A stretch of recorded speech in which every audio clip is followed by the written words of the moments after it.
Adrian Hallmark took over the helm at Bentley on February 1st this year. Volkswagen poached him from Jaguar, where he headed the brand's global strategy. Or perhaps we should say re-poached him, since Hallmark served as Bentley's board member in charge of sales and marketing from 1999 to 2005 and helped guide the original Continental GT to market. He's now responsible getting Bentley in better shape financially and sales-wise, and positioning it for growth. Among the products necessary to do that, Hallmark recently told Autocar that flashy coupes won't cut it. "I'll tell you what we won't be building," he said, "and that's sports cars."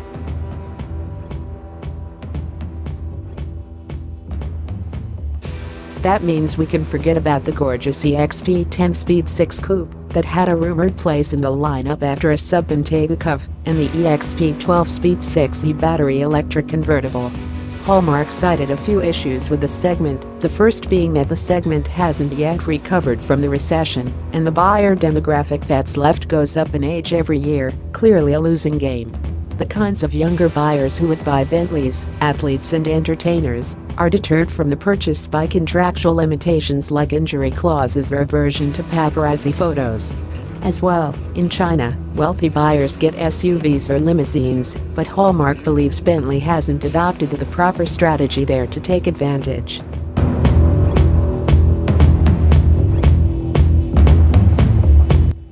This is far more than about sports cars for Bentley, though.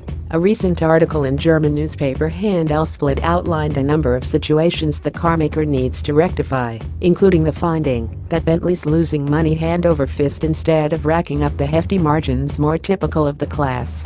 A German study claimed that, whereas Ferrari makes around $80,000 on every car it sells, and Porsche makes a little more than $19,000 on each car, last year it was a little more than $17,000, Bentley loses a little more than $19,000 on each unit.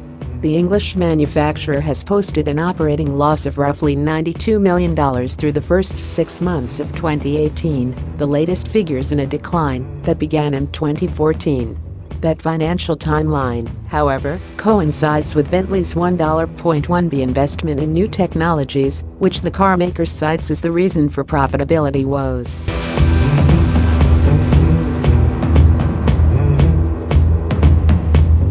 Beyond that, Handelsblatt claimed VW insiders said the recent Continental GT launch was the worst production ramp-up of all time. Bentley sales are down a little in Europe, quite a bit in the US, and overall brand sales are down nearly 10% globally this year. Bentley needs to invest its electrification plans. It wants electrified versions of all its models by 2025, and that's going to be expensive. The report said those insiders want Porsche to have a bigger hand in helping Bentley get on track and move forward.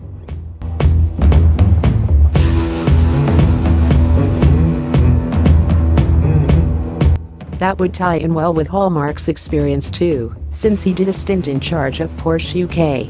He told Autocar that in addition to V8 models throughout the lineup, he'd like to crib from Porsche's proficiency in creating special editions with more luxury or performance, and Stuttgart's success in making its hybrid models the most desirable.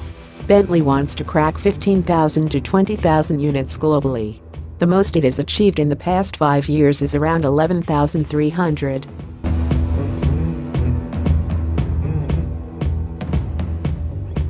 Somehow, though, while tiny independent Aston Martin gets stronger than it's ever been with a growing lineup of incredible sports cars, Bentley has to walk away from the segment that made it what it is.